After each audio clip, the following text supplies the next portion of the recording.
자, 우리 지난주 했던 내용들 뭐 한 주밖에 안 지났지만 또 가물가물하시죠. 예. 그래서 오시기 전에 잘 조금이라도 한번 보시고 오셨는지 모르겠는데 지난주에 우리 말씀했고 그리고 하나님 또 사람 예수님에 대해서 했습니다. 이제 오늘은 하이라이트죠. 구원. 서울에서 살 때 보니까 오전 시간이 다 지나가는데 구원밖에 안 하고 있어서 뒤에를 언제 다 하려고 하나 조마조마하시는 분들이 있었다 그러더라고요. 근데 오전에 구원을 2번을 나눠서 합니다. 이게 내용이 좀 자세하게 많이 들어가고요. 뒤에 부분은 조금 더 빨리 나가니까 걱정 안 하셔도 됩니다. 그래서 우리가 뭘 얘기를 할 때 그 정의부터 정확하게 하는 게 좋죠. 때로는 우리가 그 정의를 잘못 알고 있는 것들이 참 많습니다. 그리고 우리가 왜에 대해서 많이 배웁니다. 왜를 배우는 이유는 자발성을 위해서 그렇죠. 특히 제자는 자발적 순종을 하는 사람들입니다. 그래서 왜에 대해서 많이 배우고 그 다음에 어떻게 how에 대해서 배웁니다. how는 구체적으로 그러면 어떻게 할 거냐 이런 얘기를 하죠. 오늘 구원에 대해서 얘기하면서 너무나 많이 사용하고 들었지만 구원의 일단 정의부터 이게 무슨 의미인가 한번 짚어보도록 합니다. 첫 번째 보니까 구원은 구조다 이렇게 쓰여 있습니다. 그죠? 우리가 화재 현장에서 구조한다. 그죠? 그리고 홍수에 떠내려가는 사람을 구조했다. 전쟁터에서 부상당한 부상병을 구조했다. 이럴 때 씁니다. 이 구조라는 단어는 스스로 힘으로 절대 빠져나올 수 없는 그런 상황에서 외부의 도움에 의해서 구출해내는 것을 건져내는 것을 말하죠. 그래서 우리가 구원이라고 말할 때도 우리의 자력으로는 절대 헤어날 수 없다는 것을 전제로 합니다. 지난주 우리가 사람에 대해서 얘기를 하면서 스스로의 힘으로 구원할 수 없음 이 부분을 했었습니다. 그래서 마치 홍수가 나거나 쓰나미가 밀려와서 우리가 휩쓸려 갈 때 아무리 평소에 내가 힘이 세고 수영을 잘해도 아무 도움이 안 된다 그랬죠. 이때는 반드시 외부의 힘에 의해서 구조를 받아야 됩니다. 저희가 구원받는다는 의미가 그렇다는 뜻이죠. 두 번째, 우리가 구원에 대해서 흔히 오해하는 것은 구원은 지옥에 안 가고 천당 가는 것이다. 이것을 물론 포함하지만 이것만은 아니다라는 거예요. 분명 지옥에 가지 않고 천국 들어가는 것은 중요하지만 이것은 일부이고 전체가 아니라는 겁니다. 구원의 전체 의미가 아니라는 것이죠. 그리고 우리가 너무 개인의 영이 구원받는 것에만 관심을 가지고 있습니다. 그런데 개인도 구원받아야 되고 또 가족도 구원받아야 되죠. 그렇지만 우리가 구원하는 그 범위가 사실은 우리의 구원의 범위는 대상은 훨씬 더 크다는 거예요. 너무 개인 구원, 가족 구원, 전도할 때도 딱 우리 가족, 친구, 내 아는 사람 정도까지만 하는 것에 머물지 말아야 된다. 왜냐하면 구원은 훨씬 더 총체적인 것, 더 큰 것이라는 거예요. 쉽게 말하면 하나님 나라 전체에 관련된 것입니다. 자, 예수님이 오셔서 무엇을 하셨는가를 보면 그게 구원과 무슨 상관이 있는지도 알 수 있습니다. 예수님이 전도 후 영접시키는 사역만 하셨습니까? 아니죠. 예수님이 병도 고치시고 귀신도 쫓아내시고 먹을 것도 주시고 마음 상한 자를 위로하시고 부패한 성전을 성결케도 하셨어요. 이런 것들을 다 무엇이라고 하느냐? 하나님 나라 사역이라고 합니다. 예수님의 사역은 하나님 나라 사역이라고 요약할 수 있어요. 하나님의 나라는 하나님의 통치를 의미하죠. 하나님의 통치가 임하지 않은 모든 영역에 하나님의 통치가 임하게 하는 그 모든 것이 하나님 나라 사역입니다. 그래서 우리의 구원도 하나님 나라에 관련된 모든 것과 연관이 되어집니다. 당연히 첫 번째로는 내 개인이 구원을 받아야겠죠. 근데 내 개인의 구원이라고 할 때도 우리는 너무 영의 구원에만 초점을 맞추고 있지만 사실은 개인도 전인적으로 구원을 받아야 합니다. 전인적이라 하는 것은 영, 혼, 육, 영과 마음과 육체까지도 구원을 받는 거예요. 나중에 우리가 부활하면 육체도 완벽하게 구원받습니다. 두 번째로는 영적 이스라엘인 교회 공동체가 구원받아야 돼요.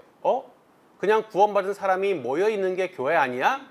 맞습니다. 구원받은 사람들이 모여있는 게 교회가 맞는데 그 사람들이 또 모여서 공동체로서 구원을 이루어야 돼요.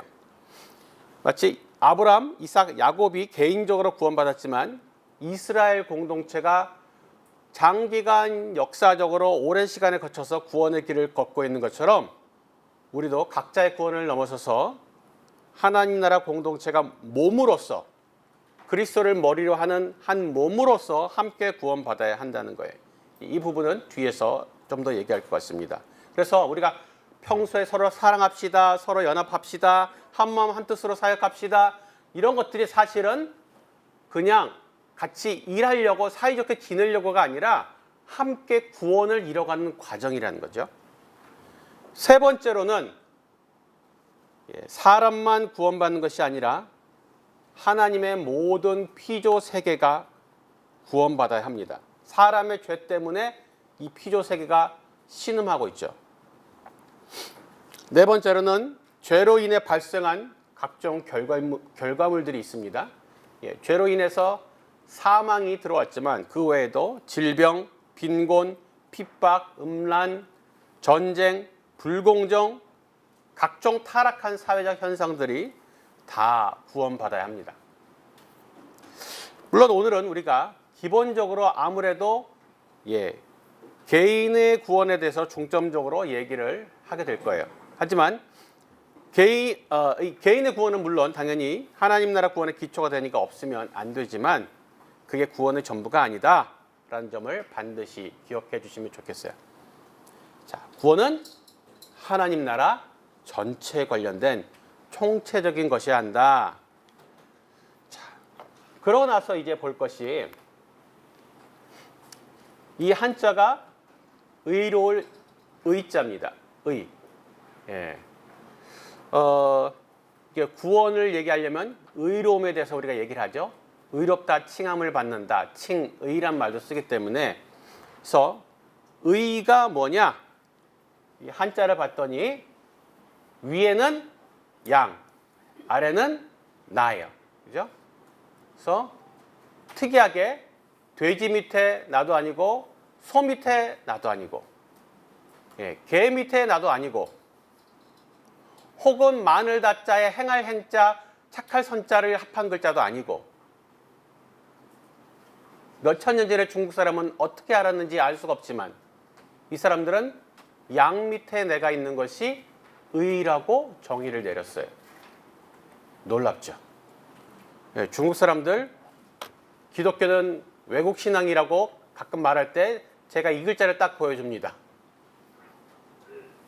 이래도 외국 신앙이냐?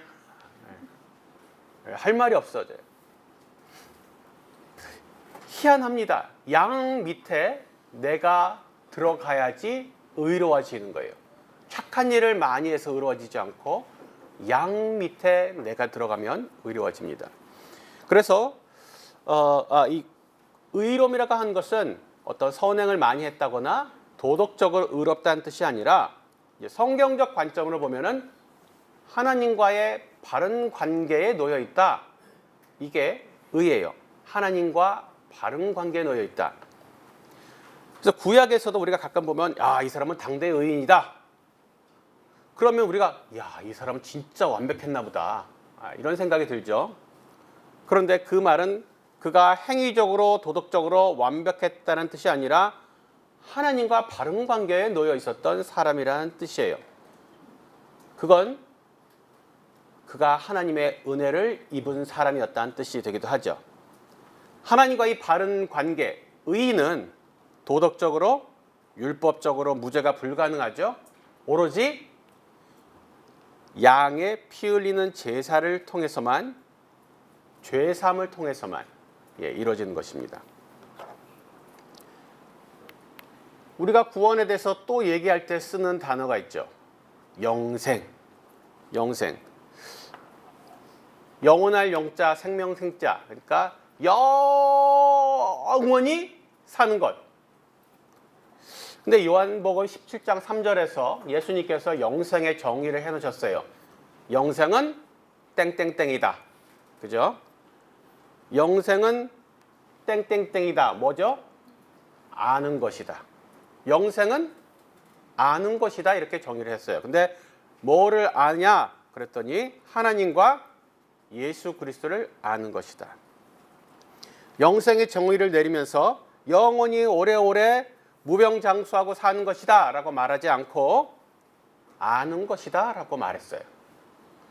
시간적 개념으로 설명하지 않고 아는 것이다 라는 관계적 개념으로 영생을 설명하고 있어요. 이 부분은 나중에 한 번 더 자세히 얘기할 것입니다. 자, 제가 여러분을 안다 이렇게 말하는 것은 무슨 뜻일까? 예, 제가 최강시 형제님을 알아요. 그러면 전에 한번 밥 한번 먹은 적 있어요. 아니면 통성명 한 적이 있어요. 이 정도 가지고 우리가 얘기하는 게 아닙니다. 제가 트럼프 대통령을 알아요. 그분은 저를 모를지라도. 저는 그분에 대한 정보들을 알고 있지만 관계적으로 알고 있지 않아요. 성경이 말하는 것은 우리가 예수 그리스도를 정보적으로 아는 것을 말하지 않고 관계적으로 아는 것을 말합니다. 관계적으로 안다는 게 무엇인지 이해가 되시겠습니까? 지금 대통령, 저는 정보적으로 꽤 많은 정보를 그분에 대해 알고 있어요. 그렇지만 저는 그분과 인사 한 번 한 적도 없고 악수 한 번 한 적도 밥 한 번 같이 먹은 적도 없어요. 그런데 제 아내는 지난 26년간 지지고 볶고 살면서 속속들이 알고 있습니다. 성경에서 말하는 안다라는 것은 부부간에 아는 정도를 말하는 거예요. 그래서 영생은 무엇이냐? 그리스도와 연합해서 부부간의 관계처럼 그리스도와 친밀한 관계를 맺고 그분을 경험적으로 아는 것.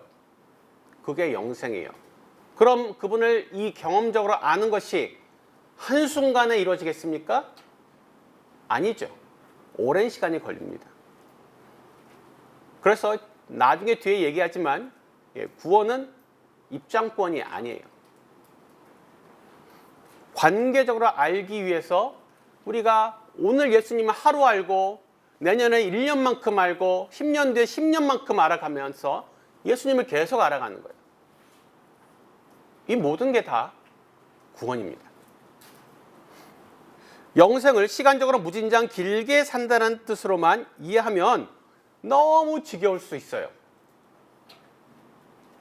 백수가 되어 보셨던 분들은 느끼실 겁니다. 예, 공감하실 거예요. 처음에 한 달 정도는 놀만 했죠. 예, 2달 노니까 좀 슬슬 지겨워지고 3달 노니까 불안해지기 시작합니다. 6개월 놀면은 미칠 것 같습니다. 손톱 발톱을 다 물어뜯어야 돼요. 만약에 우리가 영생을 그렇게 한도 끝도 없이 계속 놀아야만 하는 것으로 바캉스를 한 것으로 생각한다면 그것도 또 하나의 형벌이 될 수도 있어요. 그리고 기억할 것은 시간의 길이만으로 영생을 얘기한다면 지옥에서도 영원히 죽지 않고 삽니다. 그분들은 죽고 싶은데 죽지도 못하고 살아요. 죽지 못해 살아요. 그래서 우리는 영생이라 부르지 않아요. 영벌이라고 부릅니다. 왜냐? 하나님과의 관계가 끊어진 상태로 영원히 사는 것은 영생이 아니라 영벌이에요. 하나님과 관계를 맺고 그분과 함께 하면서 영생을 해야 그 영생도 의미가 있는 거예요. 그래서 영생이라는 것은 하나님과 예수 그리스도와 관계 맺고 그분을 알면서 살아가는 소위 말하는 풍성한 삶의 상시적 상태예요.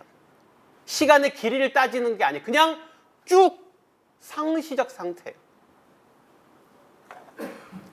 이제 구원이라는 단어에 대해서 아주 조금 우리가 기본적 개념을 정리하고 시작했습니다. 이제 구원에 대해서 얘기할 때 첫 번째 우리가 얘기하는 것, 은혜를 한번 얘기해 볼까 합니다. 하나님이 우리를 사랑하사 우리를 죄를 속하기 위하여 화목제물로 그 아들을 보내셨다. 자, 은혜는 굉장히 높으신 분이 굉장히 비천한 사람에게 값없이 아주 고귀한 선물을 주는 것을 말합니다. 은혜를 베푸시는 그분은 그 비천한 자에게 은혜를 베풀어야 될 아무런 당위성이나 의무는 없습니다. 그럼에도 불구하고 베푸실 때 그것을 은혜라고 합니다. 그분이 의무가 있어서 베푼 것은 은혜가 아니에요. 우리가 구원받기 위해서 뭘 해야 됩니까? 회개해야 돼요. 예수님 믿어야 돼요. 맞습니다. 그런데 그 전에 먼저 필요한 게 하나님이 우리를 사랑하고 용서하기로 결정하시는 것이 먼저 있어야 돼요. 즉 하나님께서 우리에게 은혜 베푸시기로 결정하시는 일이 먼저 있어야 돼요. 예수님이 그 은혜의 결정에 순종하기로 결정을 하셔야 돼요. 의무가 없으시지만 사랑하셔서 그런 결정을 하신 것이죠. 그 은혜가 있기 전에는 우리가 아무리 죄고백을 하고 주님 잘못해서 손이 발이 되게 싹싹 빌어도 죄는 그냥 용서되지 않습니다. 반드시 누군가의 피 흘림의 대가 지불이 있어야지만 죄는 용서되어지고 구원받을 수 있는 것이죠. 그래서 예수님이 아버지 뜻에 순종해서 우리를 대신해서 속죄제물로 자신을 드리는 것을 거절하셨다면 우리는 회개해도 소용없습니다. 이런 대속, 죄인의 죄를 대신 지불하고 죽는 희생의 개념은 다른 종교에 없어요. 우리 예수님만이 하신 거예요. 하나님께서 우리를 구원하시기로, 그래서 독생자 예수를 내어주시기로 결정하시고 그 결정에 순종해서 예수님이 이 땅에 오셔서 창조주가 사람이 피조물이 되셔서 속죄의 제물로 자신을 드리신 것, 이 은혜가 먼저 필요합니다. 은혜는 구원의 대전제입니다. 은혜가 없으면 구원은 아예 발생하지 않습니다. 그 다음 우리가 구원을 얘기할 때 방금 얘기했던 회개입니다. 손이 발이 되게 비는 게 회개일까요?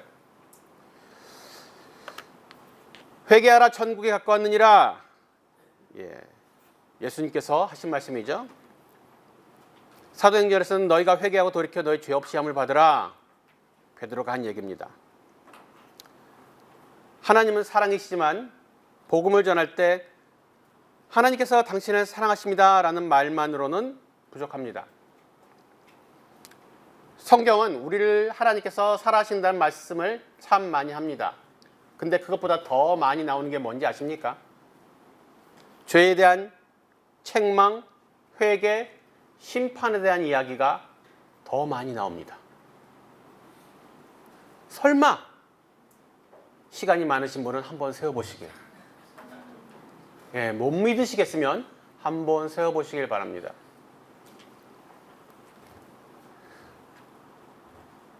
성경을 한번 보십시오. 어디 하나님께서 당신을 사랑하시니까 그냥 그 사랑을 받아들이기만 하면 당신은 어떻게 살아도 상관없다 이렇게 말하고 있습니까? 예수님도 제자들도 회개하라고 외쳤어요. 하나님 나라 복음을 전하는데 듣기 싫은 소리를 하시는 거예요. 회개하라고 전하지 않으면 복음이 아니에요.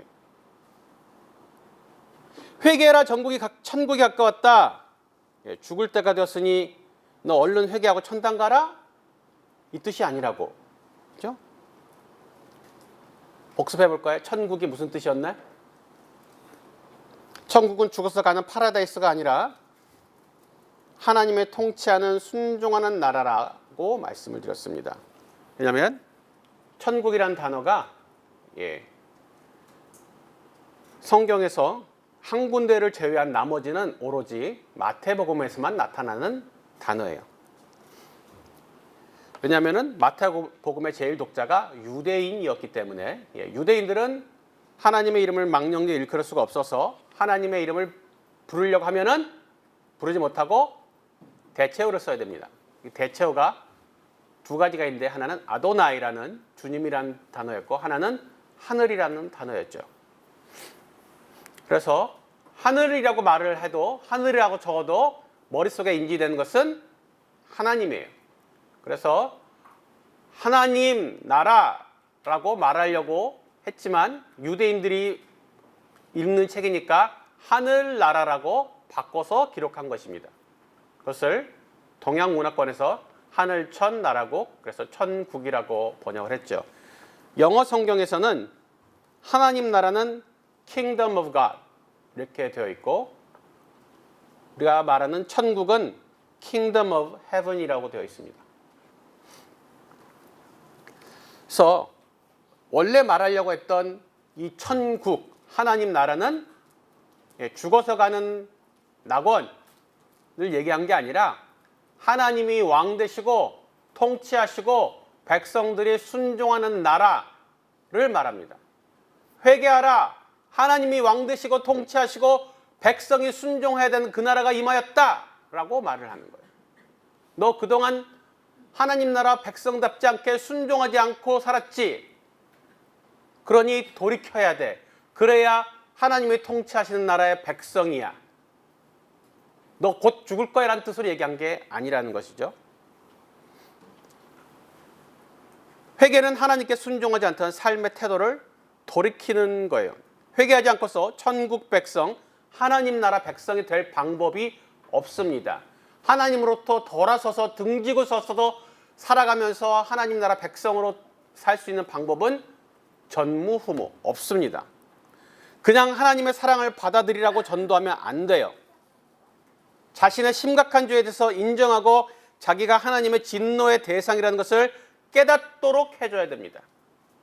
복음은 양날의 검입니다.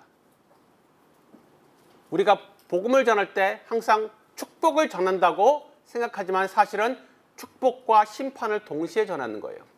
받아들이는 사람은 구원받고 축복이지만 거절하는 사람은 심판이에요. 이미 진노가 임한 거예요.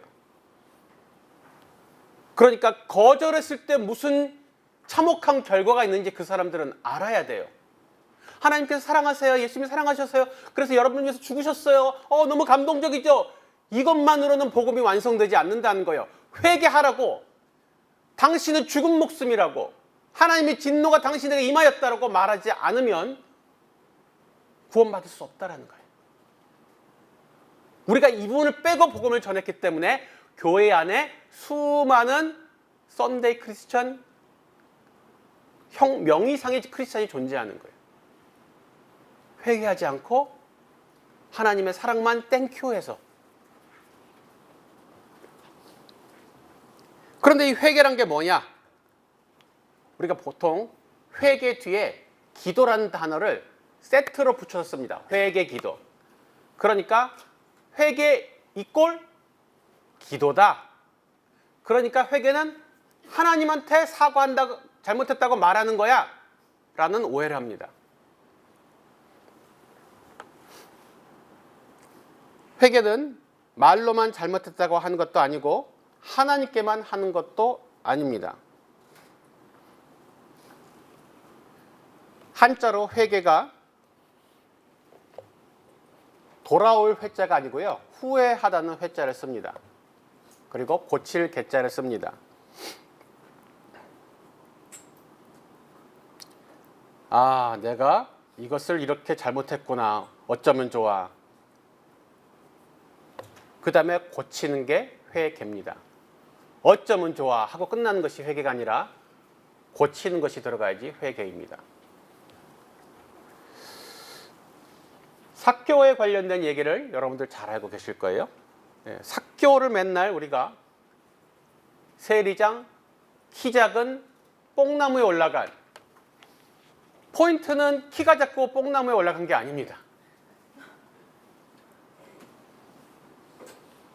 그 사람이 물론 그런 장애를 극복하고 예수님을 보러 갔다는 것은 귀한 태도입니다.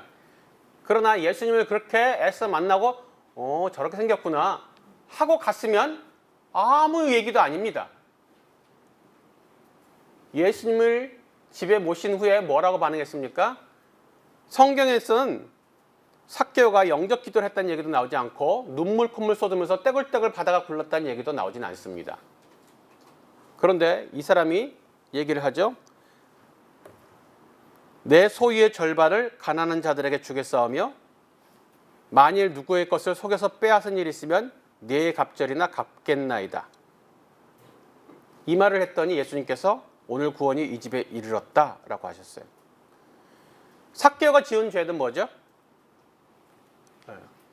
그 사람이 지은 죄의 핵심은 세리장이란 자신의 권력을 이용해서 사람들의 돈을 갈취하는 것이었어요. 그럼 삭개오가 회개하려면 뭘 회개해야 돼요? 갈취한 돈에 대해서 회개를 해야 됩니다. 거기에 대해서 실제적 배상을 하는 게 회개라는 거예요. 주님 잘못했어요. 제가 그렇게 많은 돈을 갖다 훔쳤어요. 죄송합니다. 다시는 안 그럴게요가 회개가 아니라 그동안 내가 부당하게 갈취한 돈, 내 절반을 가난한 사람들에게 다 주고 내가 속여서 빼앗은 일, 강탈한 일, 삥 뜯은 일 있으면 4배로 갚겠습니다. 이게 회개라는 것이죠.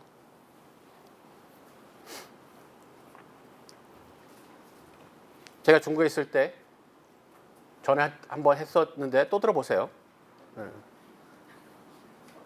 처음에 살던 집이 많이 안 좋았다 그랬죠.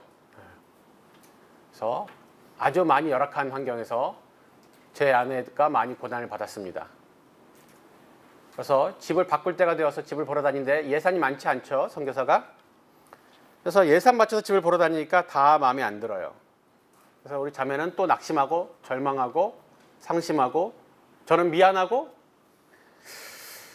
그러다가 부동산 중개인들이 꼭 잘 쓰는 전략이 있는데 이게 잘 먹힙니다. 예산을 조금 넘는 집이 있긴 한데 그냥 한번 보기만 하세요. 네, 한번 보기만 하시라고. 그래도 예산이 넘는데 그냥 보기만 하시는 거지 뭐. 혹시 마음에 들고 뭐 집주인이랑 또 얘기가 잘 되면 모르잖아요. 또 혹시 가격을 낮춰주실지. 뭐 보기만 해보세요. 라는 말에 끌려서 보기만 하러 갔습니다. 보기만 할 수 있었을까요? 봤더니 보고 나왔더니 우리 자매가 여보 나 저 집에 꼭 살고 싶어 여보. 내가 앞으로 이것도 전력하고 저것도 전력하고 이것도 안 먹고 저것도 안 입고 우리 꼭 저 집에 살자 여보.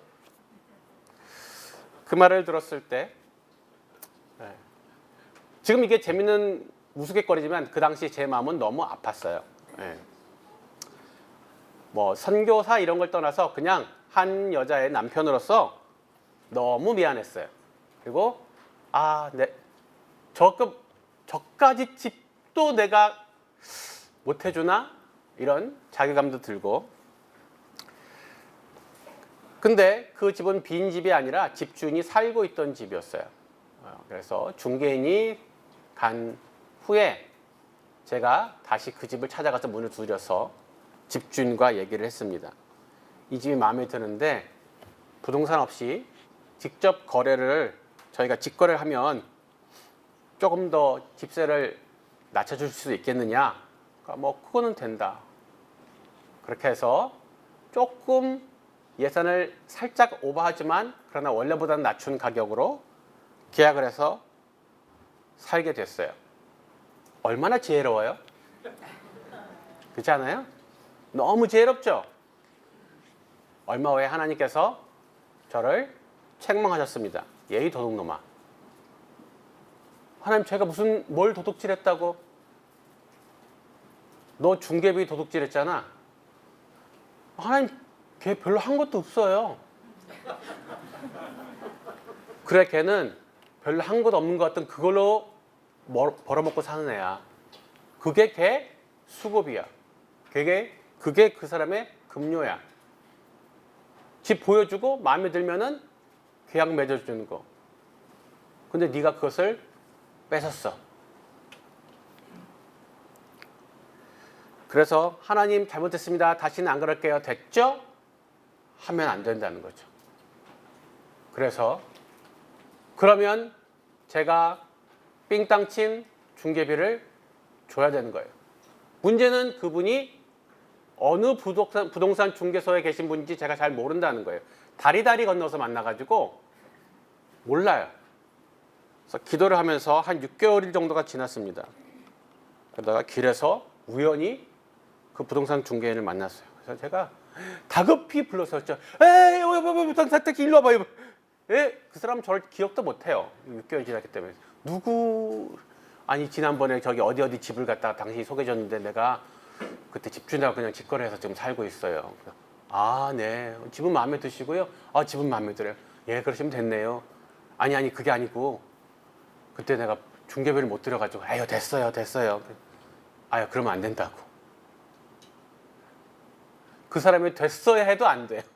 우리 하나님이 안 된다고 했기 때문에 그래서 드렸어요. 이렇게 해야지 회개가 정상이 된 것입니다.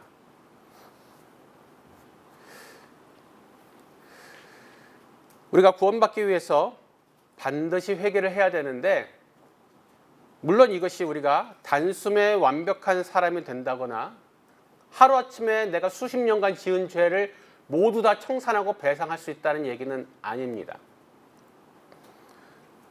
그러나 분명하게 내가 삶을 돌이키겠다라는 결단과 외적인 표시가 있어야 돼요. 하나님이 저기 계시는데 그동안은 내가 이렇게 걸어갈 수 있고 이렇게. 오늘 회개했다는 것은 유턴을 했다는 거예요. 유턴. 오늘 시점에서 보면 내 상태와 수준은 똑같아요. 회개하기 전과 회개한 후의 상태와 수준은 거의 차이가 없어요. 왜냐하면 오늘 유턴한 첫날이니까. 그렇지만 방향이 바뀌었기 때문에 하루, 한 달, 1년 계속 주님 쪽으로 가까이 걸어가고 있는 내가 보일 수밖에 없는 거죠. 예수 믿은 지 10년이 되고 20년이 됐는데도 계속 주님과 멀어지는 방향을 걷고 있다? 유턴한 적이 없는 거예요. 유턴한 적이 없는 성도, 교인이 교회 안에 많이 있습니다.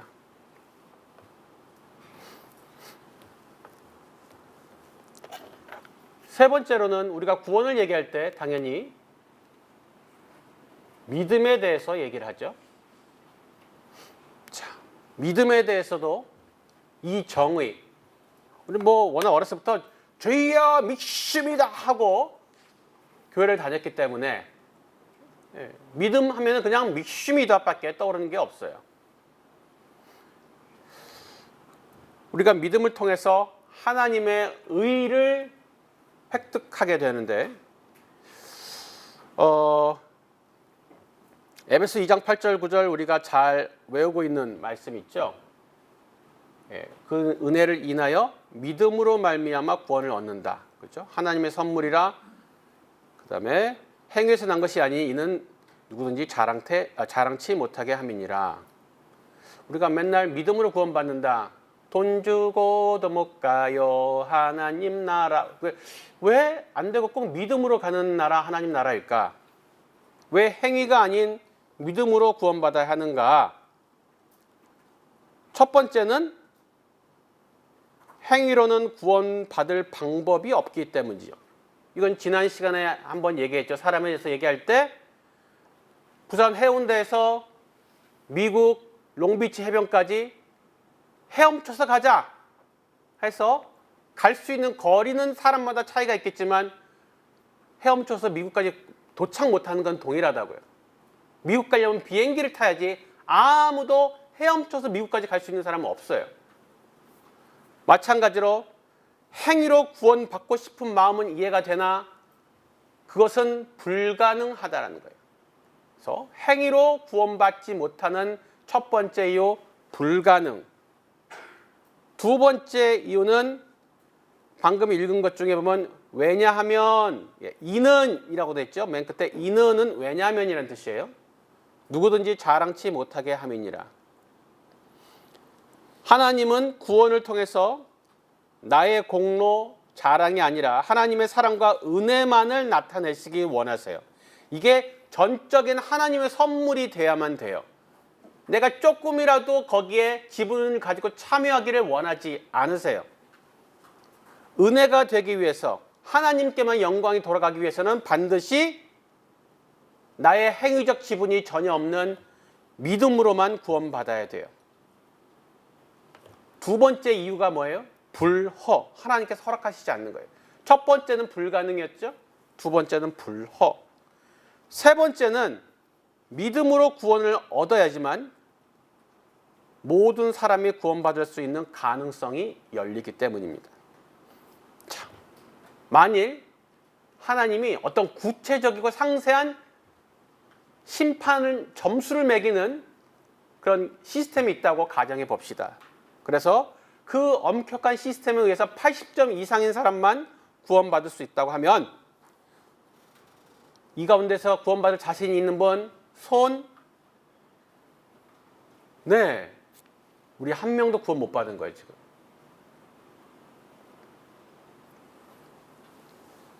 행위로 구원받을 때 몇 점 이상 구원이라고 정해놓으면 못 받는 사람이 대부분이에요. 아주 극소수 특이한 몇 명 받을 거예요. 몇 명.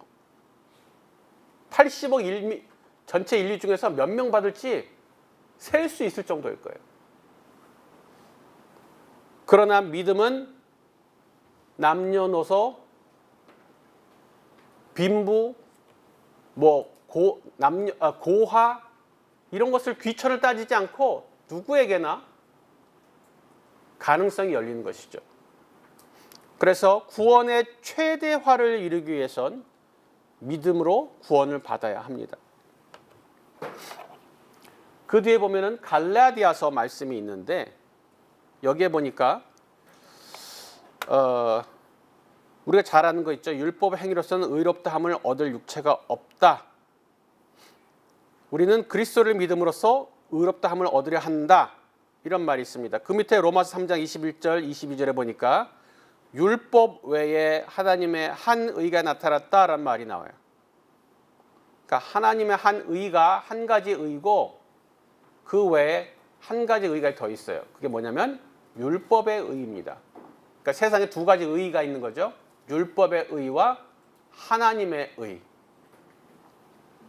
율법의 의 어떻게 얻을 수 있습니까? 행위로 100점 받으면 율법의 의 획득 가능합니다. 근데 불가능이라고 했죠. 불가능. 두 번째 의, 하나님의 의는 뒤에 설명이 나오죠. 예수 그리스도를 믿음으로 말미암아 모든 믿는 자에게 미치는 하나님의 의. 예수 그리스도가 이뤄놓은 의를 믿음으로 획득하는 거예요. 이것은 누구나 가능하다. 누구나 가능.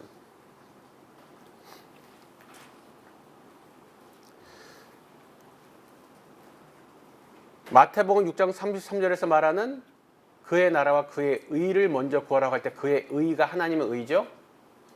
그렇죠? 그가 하나님이잖아요. 그러니까 그 하나님의 의가 이거예요. 여기서 말하는 의예요. 복음이에요. 복음. 예수 그리스도를 믿는 믿음으로 획득할 수 있는 의. 복음이에요. 만약에 우리가 사람의 자신의 행위와 상태를 구원의 기준으로 삼게 되면 구원이 들락날락, 구원이 불안정하겠죠. 그래서 자기가 상태가 만약에 안 좋아, 이번 주에 난 성경도 한 장도 안 읽고 이번 한 달 내내 전도도 안 하고 나 기도도 식사 기도밖에 안 했어. 그래서 내 상태가 그러니까 나는 주님 앞에 나가면 어떻게 해요? 쭉을 하는 자세로 나가죠. 근데 반대로 내가 요즘 상태가 좀 좋아요. 이번 주에 나 하루에 성경 100장씩 읽었어. 하루에 기도 3시간씩 했어. 나 하루에 10명씩 전도했어. 하나님 앞에 나갈 때 그래서 어떻게 나가요? 우쭐 하고 나갑니다. 그런데 우리가 그럴 수 있는 겁니까?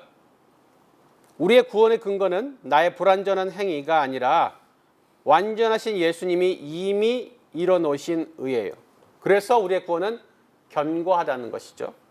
내 상태의 호불호에 따라서 쭈그렸다 우쭐했다 쭈그렸다 우쭐했다가 반복하는 것이 아니라는 겁니다. 그럼 그리스도의 의를, 이 하나님의 의를 힘입는 사람은 어떻게 됩니까? 내 상태가 안 좋아도 나 이번 주에 식사 기도밖에 안 했어.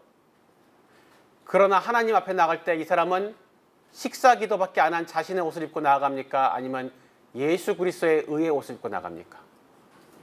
예수 그리스도의 의의 옷을 입고 나갑니다. 그래서 내 상태가 쭈그래도 여전히 담대하게 나갈 수 있습니다. 나 이번 주에 하루에 기도 3시간씩 했어. 매일 전도 10명하고 매일 성경 100장씩 읽었어. 그래서 그 우쭐한 옷을 입고 나갑니까? 그거 벗고 그리스도가 완성하신 하나님의 의의 옷을 입고 나아가야 됩니다. 그래서 여전히 겸손해야 됩니다.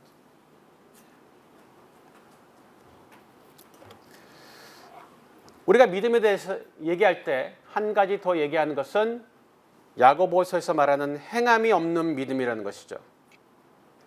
행함이 없는 믿음은 죽은 것이다. 죽은 것은 있는 겁니까? 없는 겁니까? 없는 거예요. 우리가 믿음을 보통 어떤 마음속의 생각 이렇게 생각합니다. 아니에요. 믿음은 마음속에 분명히 어떤 지식, 생각이 있을 거예요. 근데 그것을 행동으로 표출을 해야지 믿음이 돼요. 우리가 세례를 문답을 하면 이런 질문들을 받습니다. 형제님은 본인이 죄인이심을 인정하십니까? 네. 형제님은 예수님이 하나님의 아들이심을 믿으십니까? 네. 예수님이 형제님의 죄를 위해 죽으시고 부활하신 것을 믿으십니까? 네. 이것은 다 예수님을 지식적으로 인정한 것이고 자신의 죄를 지식적으로 인지한 거예요. 근데 이것은 불충분합니다. 이 정도의 믿음은 귀신도 있습니다. 귀신 같은 믿음이죠. 자, 귀신 같은 믿음을 성경에서 보면, 자, 마가복음 1장 21절에서 24절에 예수님께서 가버나움에 가셨어요. 귀신 들린 사람이 나오죠. 또 누가복음 8장 26절에서 28절에 보면 거라사인의 땅, 거기에 가서도 귀신 들린 사람을 만납니다. 자, 가버나움의 귀신은 예수님을 딱 보자마자 알아보고 이렇게 말했어요. 나사렛 예수와 하나님의 거룩한 자라고 불렀습니다. 거라사의 귀신은 지극히 높으신 하나님의 아들 예수여 라고 불렀습니다. 그 당시 사람들은 예수님이 하나님의 아들이신 줄 몰랐어요. 사람들은 다 몰라보는데 귀신들은 귀신같이 알아챘어요. 하나님의 아들 예수여라고 단방에 알아봤어요. 그리고 인정했어요. 입으로 선포했어요. 그런데 이 뒤에 그 둘이 거의 비슷한 말을 합니다. 우리가 당신과 무슨 상관이 있나이까? 당신이 나와 무슨 상관이 있나이까? 아까 세례문답을 할 때 다 네네네 했는데도 예수님과 상관이 없으면 그냥 귀신 같은 믿음이에요. 그래서 우리는 그분을 인지적으로 아는 것을 넘어서 의지해야 되고 따라야 돼요. 예수님은 나를 믿으라는 말씀도 많이 하셨지만 나를 따르란 말을 참 많이 하셨어요. 나를 따르라. 제자들이 언제 영접기도 했습니까? 영접기도 한 적 없어요. 그냥 예수님을 따랐을 뿐이에요. 따른다는 것의 뜻은 지난 시간에도 제가 얘기했죠. 그분을 본받는 것이다 라고 했습니다. 그죠? 본받는 것. 그래서 따른다는 말, 본받는다는 말을 구분하면 세 가지로 얘기했죠. 배우고, 행하고, 전하고. 그러니까 예수님을 믿는다는 것은 예수님을 배우고, 행하고, 전할 때 예수님을 믿는 것이다 라는 거예요. 그게 예수님을 따르는 것이라는 거죠. 그래서 진짜 참 믿음은 당연히 1차적으로 바른 지식은 필요합니다. 지식이 필요 없는 게 아니에요. 틀린 지식으로 믿으면 안 되잖아요. 그러니까 바른 지식은 반드시 필요해요. 근데 그 바른 지식에 근거해서 그런 이제 인식적인 믿음이죠. 두 번째는 의지하는 믿음, 그리고 거기에 대해 따르는 믿음, 마지막엔 거기에 대해서 인내하는 믿음까지 갖춰야 돼요. 오늘 하루만 불같은 믿음을 발휘하고 내일부터 믿음이 사그러들면 믿음이 아니지. 믿음은 쭉 가는 거예요. 평생 내가 갈 때까지 아니면 주님이 오실 때까지 둘 중에 하나로 그냥 믿음은 쭉 가는 거예요. 오늘 믿음이 번쩍 하고 내일은 없고 그런 게 아니라는 거죠. 그래서 좋은 땅은 인내로 결실한다고 나와요. 인내로 결실. 인내가 없으면 결실이 안 돼요. 열매를 못 맺어요. 영광을 못 돌려요.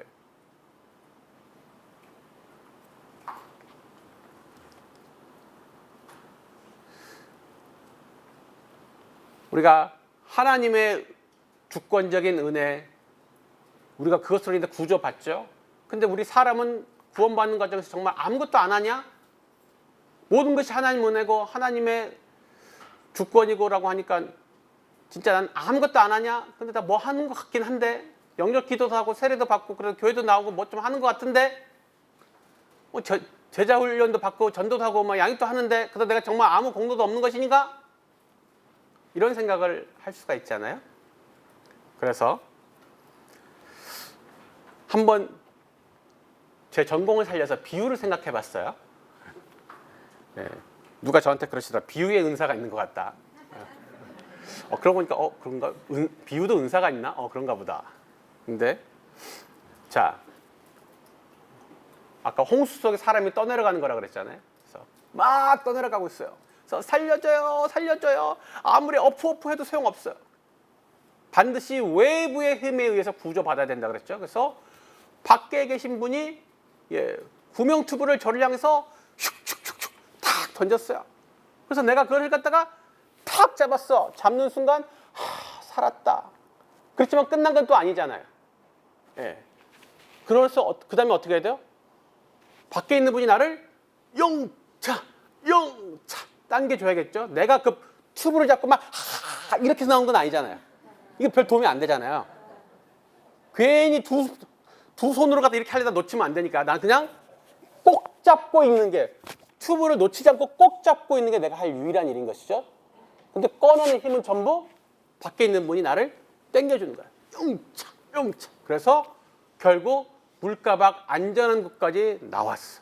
그럼 최종적으로 살았다.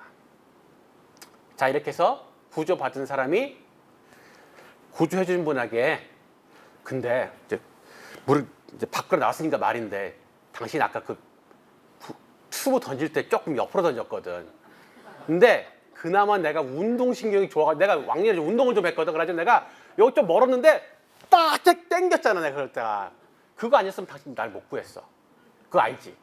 그리고 내가 또 평소에 헬스 일주일에 5번 이상 다니면서 내가 악력 여기 뭐 2두 3두 내가 다 키웠거든. 그래서 내가 이걸 꼭 지금 절대 안 넣었거든 내가. 그리고 내가 중간중간 살짝 이렇게 좀 내가 물장구도 쳤어. 알지? 그러니까 이 구원하는데 적어도 내 지분이 한 30%는 있는 것 같아. 라고 말을 하는 분이 있으면 빨리 병원에 모셔다 드려야 되는 거죠. 그죠? 그러니까 우리가 왜 뭔가 많이 하는 것 같은데 왜 우리는 공로가 없다 말하느냐? 그런 거예요. 난 튜브를 잡고 안 놓고만 있었어요. 정말 아무것도 안 했냐? 했어. 튜브 잡고 안 놨어. 그게 우리가 죽을 똥 살 똥 뭐 제자로 산다고 죽겠다고 하는데 그게 다 뭐냐면 튜브 잡고 안 놓고 있는 거예요. 그냥 되게 많이 하는 것 같죠? 막 이렇게 하고 있는 것 같아 내가? 아니, 그게 그냥 튜브 잡고 안 놓고 있는 거고 결국은 다 주님께서 땡겨 주셔야지만 우리가 나올 수 있다는 것이죠. 어디까지나 이것은 제 개인적인 생각이었습니다. 그래서 여러분들이 과연 그러한가 생각을 해주시면 되겠습니다. 네. 네 번째는 구원의 확신이라는 건데요. 예. 우리는 구원을 확신할 수 있을까요? 여러분 구원 받았습니까? 이런 말을 우리는 자주 합니다. 다른 종교는 어느 종교도 구원을 확신할 수 없죠. 그냥 희망사항이에요. 근데 기독교는 구원을 확신할 수 있고 또 확신해야만 합니다. 여기 요한일서 5장 13절에 보니까 하나님의 아들의 이름을 믿는 너에게 이것을 쓴 이유는 너에게 영생이 있음을 알게 하려 함이라. 자, 영생을 가진 것과 영생을 가진 것을 알고 있는 것은 반드시 일치하지는 않습니다. 그렇죠? 요한일서 5장 13절에 나오는 이 수신자들은 하나님의 아들의 이름을 믿고 있으니까 영생을 가진 사람들이죠. 근데 이 사람들의 영생을 가지고 있는지 확신하지 못했어요. 그래서 쓴 거예요. 너희가 있다고. 영생이 있음을 알게 하려고 썼다는 거죠. 아니 근데 영생을 그냥 가졌으면 됐지 꼭 알아야만 하는가? 영생을 가진 것을 꼭 알아야만 되나요? 알아야만 돼요. 자, 이 구원을 확신한 사람과 못하는 사람의 차이가 있죠. 어떤 차이가 있을까요? 자, 첫 번째는 풍성함의 차이가 있습니다. 신앙생활하는 퀄리티가 많이 차이가 나요. 자, 제 주머니 속에 신사임당이 한 장이 있어요.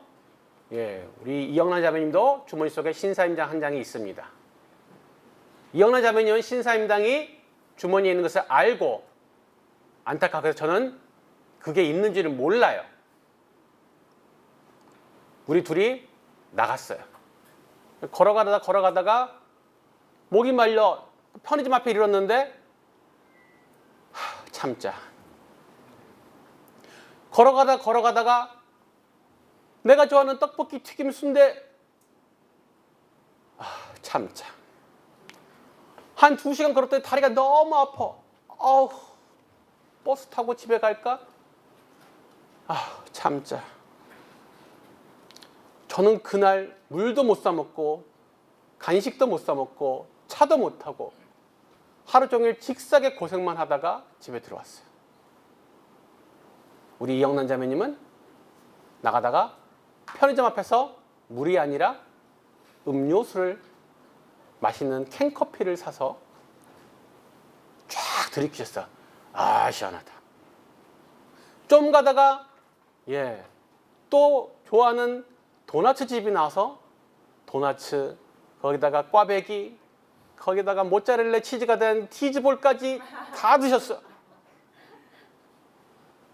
그리고 마지막에 한 2시간 걷다가 다리 아파서 택시 타고 집에 오셨어요. 차이는 아는 것과 모르는 거예요. 중국에 있을 때 어떤 한 자매가 자기가 신용카드 VVIP래요. 근데 2년간 그걸 몰랐대요. VVIP인데 그걸 몰라가지고 엄청난 혜택이 많은데 하나도 못 썼대. 2년 동안. 영생을 확신하는 사람과 못하는 사람은 그런 삶의 퀄리티 차이가 발생합니다. 두 번째, 왜 꼭 확신해야 되냐? 우리는 확신하는 일에만 전심으로 올인할 수 있기 때문이에요. 진짜 이 예수님 믿음 진짜 구원 얻는 거 맞아? 나 구원 얻은 거 맞을까? 살짝 쎄한데 불안한데 100%는 아닌 것 같은데. 그럼 어떻게 해야 돼요? 리스크 관리해야죠. 분산 투자해야죠. 왜 우리가 예수님한테 올인하지 못합니까? 확신하지 못합니다. 이게 100%가 아니고 99.9999%만 돼도 몰빵을 할 수가 없습니다. 진짜 이 주식 100% 내일 100배로 뛴다. 달러빚을 끌어와서라도 이거 사야죠. 근데 왜 우리가 그렇게 하지 못해요? 확신하지 못하니까. 아무도 확신하지 못하니까. 100%면은 무조건 그 달러빚을 끌어와서 사야지. 성경에 그 얘기가 나오잖아요. 땅에 감추인 부활을 발견한 사람이 자기 전 재산을 팔아가지고 그걸 사잖아요. 왜? 그래도 남는 장사니까. 확실한 가치를 발견한 사람은 올인을 한단 말이야, 몰빵. 근데 우리가 예수님께 전력 투구를 하지 못하는 이유, 왜 하나님 나라에 우리가 전심으로 하지 못하느냐? 확신이 100%가 아니거든. 세 번째는 성장의 차이를 나타냅니다. 구원은 우리의 신앙을 지배짓는데 기초가 돼요. 기초는 건축 용어입니다. 기초는 제일 쉽다는 뜻이 아니라 가장 중요하고 건물 전체를 떠받쳐 준다는 뜻이에요. 자, 건물을 높게 올리고 싶으면 기초를 더 넓고 더 깊이 견고히 해야만 됩니다. 기초는 1층이 아닙니다. 1층보다 아래에 있습니다. 오히려 땅 아래를 깊이 파내려가고 그 위에 건물을 올릴 수 있도록 버팀목 역할을 해주는 게 건물의 기초예요. 기초공사를 잘못하면 건물은 올리지 못하거나 올리더라도 얼마 못 가서 무너져 내리게 되어 있습니다. 마찬가지로 가장 기본이 되는 구원을 확신하지 못하면 신앙의 다른 곳으로 성장하기가 어렵습니다.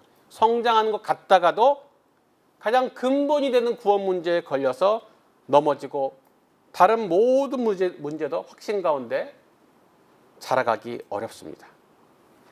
그래서 모든 영역에 있어서 기초에 헌신하는 것이 너무 중요한데 대부분 사람들은 기초를 무시합니다. 제일 쉽다고 생각해요. 신앙도 그렇고 운동도 그렇고 공부도 그래요. 제가 중고를 아주 잘한다고 말씀드린 적 있죠? 많이 잘합니다. 근데 어떻게 그렇게 많이 잘하게 됐느냐? 유학을 했느냐? 유학을 하지 않았어요. 근데 기초에 헌신했습니다. 기초.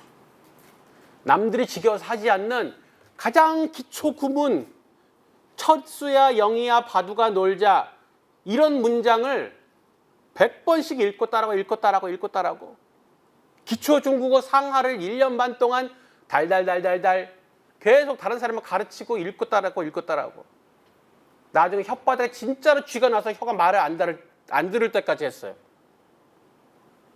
그래서 잘하는 거예요. 제가 신앙에 되게 막 이런저런 세미나, 강의, 신학 한 게 없어요.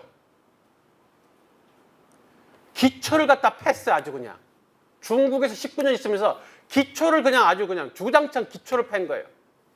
오학심, 팔지침, SCL, 귀납법. 그거 주구장창 팼더니 이렇게 된 거예요.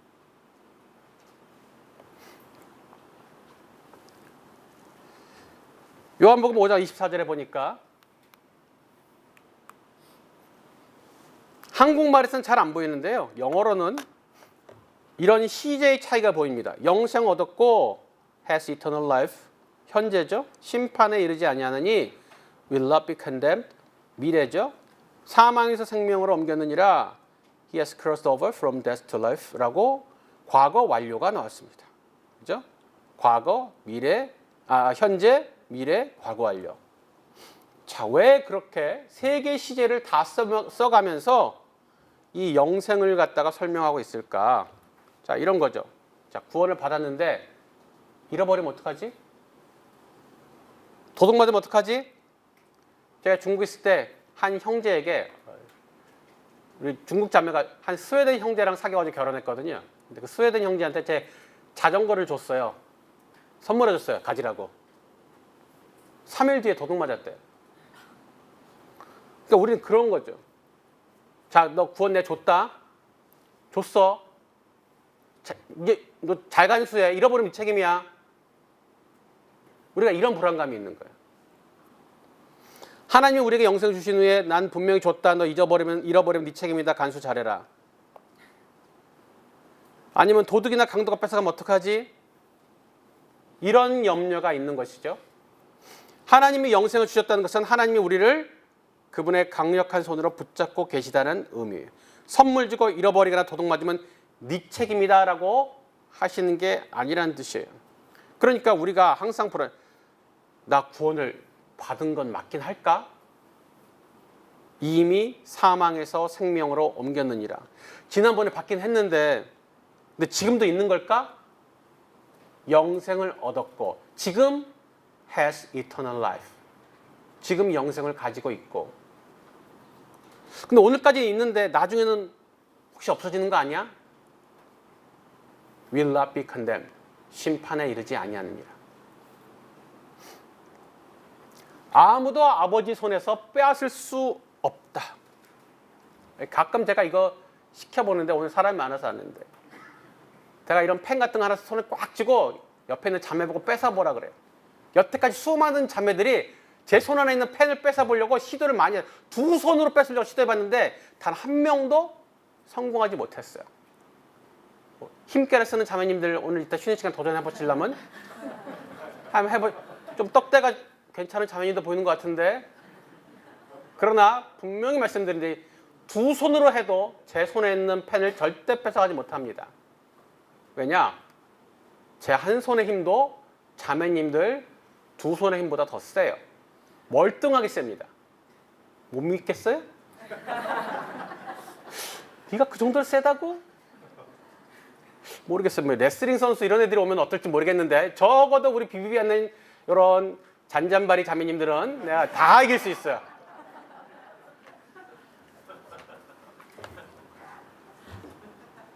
아무도 아버지 손에서 빼앗을 수 없느니라. 예, 온 우주에서 가장 강력하신 하나님이 그 손으로 잡고 계신데 누구도 빼앗아갈 수 없다라는 거예요. 어떻게 이 구원이 이렇게 변함없이 한결같이 계속했을 수 있나? 왜냐? 구원의 근거가 내게 있지 않고 하나님께 있기 때문이죠. 불완전한 나의 상태에 의해서 구원이 주어지고 유지된다면 우리는 어느 누구도 구원을 확신할 수 없죠. 그러나 구원의 근거가 그리스도의 완전하심과 하나님의 신실하심에 있기에 나의 율법적 상태나 수준과 상관없이 구원을 확신할 수 있다. 이것을 복음이다라고 부릅니다. 그래서 저 같은 사람도 여러분 같은 사람도 구원받을 수 있고 보장받을 수 있으니 얼마나 기쁜가. 그렇죠? 우리가 구원의 삼중 확신이라는 것이 BTC 1 훈련 받을 때 우리가 읽으라고 내어주는 TC, 쉽게 전수할 수 있는 개념 책자 1권에 나옵니다. 구원의 삼중 확신. 네? 그런 게 있어요? 있답니다. 네, 제가 지어낸 게 아니라 나와요. 그래서 세 가지가 나오죠. 첫 번째는 말씀, 그렇죠? 예, 내 느낌과 상관없이 하나님 말씀이 그 아들 예수를 믿으면 구원받는다고 했으니까 구원받는 거다. 네 느낌 신뢰하지 마라. 저는 아무리 생각해도 저는 구원 못 받을 것 같아요. 제가 아무리 예수님을 믿어도요. 저 같은 사람 구원 못 받을 것 같아요. 그건 네 느낌이고. 그건 네 느낌이고. 하나님 말씀이 분명 기록된 하나님 말씀이 변개치 못하는 하나님 말씀이 너는 구원 받았다고 말하고 있는데 네가 뭔데? 그래서 나의 아주 생생하고 또렷한 느낌도 우리를 얼마든지 속일 수 있다는 거예요. 그렇지만 아무리 심심하게 흐릿하게 기록된 하나님 말씀일지라도 절대적으로 신뢰할 수 있다는 겁니다. 여러분의 생생한 느낌보다 심심한 하나님의 말씀을 신뢰하십시오. 한 숙련된 베테랑 공군 조종사가 전투기를 몰고 칠흑같이 어두운 밤에 바다 위를 비행하고 있었습니다. 칠흑같이 어두운 밤에 바다 위를 비행하고 있었는데 결과적으로 이 전투기가 추락해서 사망을 했어요. 추락 원인을 조사해 보니 이런 거죠. 이분은 워낙 베테랑이에요. 근데 깜깜한 칠흑같이 어두운 밤에 비행기가 바다 위를 날고 있으면요. 어디가 하늘인지 어디가 바다인지 순간적으로 사람이 착각하게 됩니다. 도대체 이게 위야 아래야? 바다도 칠흑 같고 하늘을 봐도 깜깜하고 여기가 바다인가? 이게 하늘인가? 헷갈릴 수가 있습니다. 근데 이분은 베테랑이기 때문에 자신의 감각을 믿고 감각대로 방향판을 당겼어요. 그런데 반대로 당긴 거죠. 이분이 그 순간에 자신의 숙련된 느낌을 믿지 아니하고 심심한 고도계, 계기판을 받더라면 안전하게 비행을 계속했을 것입니다.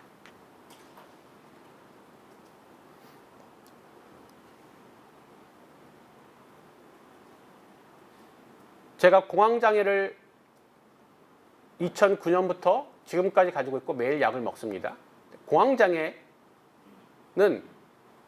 발작을 하면 당장 3초에 죽거나 미칠 것 같다는 느낌이 100% 확실하게 옵니다.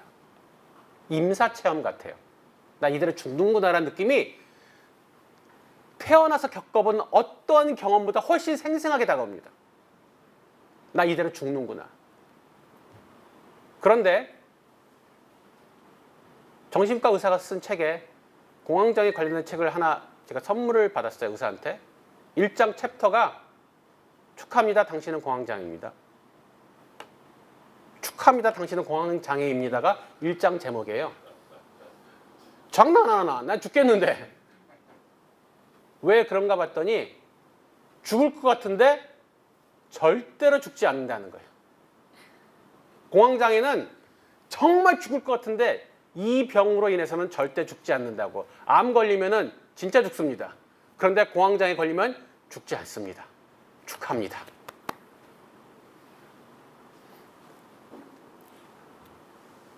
그렇게 생생한 느낌도 거짓말이에요. 신뢰할 수 없어요. 두 번째, 우리가 지금 9월에 3중 확신 얘기하고 있는 거예요. 돌아오세요. 예. 지금 첫 번째 말씀한 거예요. 이제 말씀에 우리가 구원의 근거를 둬야 된다. 두 번째는 변화된 삶이라는 것이죠. 구원받았다는 것은 거듭났다는 것이다. 새로운 생명에 태어났다는 거예요. 생명은 태어나면 반드시 반응이 있죠. 성장을 합니다. 죄에 대해서 민감해지고 죄와 싸우기 시작하죠. 말씀을 읽고 기도하고 예배를 나오기 시작해요. 증거하고 싶어지죠. 사랑이 늘고 성격이 온유하게 변해가죠. 예수 믿었는데 아무런 변화도 일어나지 않는다? 그건 역으로 말하면 거듭나 본 적이 없다라는 뜻일 수 있습니다. 세 번째는 이 구절. 무소하는 종의 영을 받지 않고 양자의 영을 받았으므로. 자, 그 전에 우리는 종의 영을 가지고 있었으니까 하나님 아버지에 대해서 어떤 마음이 들어요? 무서워요. 두려워하는 영입니다. 근데 우리가 구원받아서 양자의 영을 받으면 어떻게 바뀌어요? 아빠! 그제는 하나님 생각하면은 무셔. 그런데 양자의 영을 받고 나면 어떻게 돼요? 아빠라고 변한다는 거예요. 이것을 성령께서 우리 안에서 증거하신다는 거죠. 그래서 우리가 하나님 아버지에 대한 인식과 그 친근함에 가지는 마음 자세와 태도가 친근감이 변해요. 그래서 이런 구원을 세 가지 지금 말씀드렸죠. 말씀, 변화된 삶, 그리고 우리 성령의 내적 증거. 우리가 이런 것을 통해서 구원을 확신할 수 있다.